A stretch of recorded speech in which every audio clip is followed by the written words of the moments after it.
Magandang gabi po sa lahat ng mga konsihal ng Pilipinas. Mabuhay po ang mga konsihal.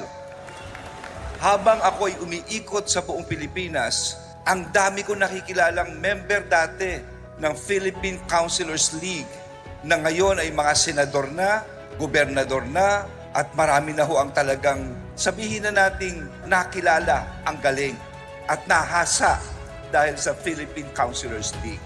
If there's one thing na talagang sabihin kong naghubog sa akin ay ang pagiging konsihal. Ako'y, nakita nyo naman, ako'y naging mayor ng Mandaluyong, naging congressman, naging chairman ng MMDA, naging secretary ng DILG. Halos lahat po ay pinasok ko na. Pero importante sa akin, nakita ko polisiya ng gobyerno, sino nag-i-implement? Ang local government units. Pero sino nag-govern ito? Hindi ba ang Local Government Code of 1991? Sa tagal ko sa ibaba, nakita ko ang mga batas na dapat gawin. At ang una-una rito, ang Local Government Code of 1991. Dapat ayusin na natin ang gusto ito. Dahil ito ang magbababa ng lahat ng programa ng polisiya galing sa taas.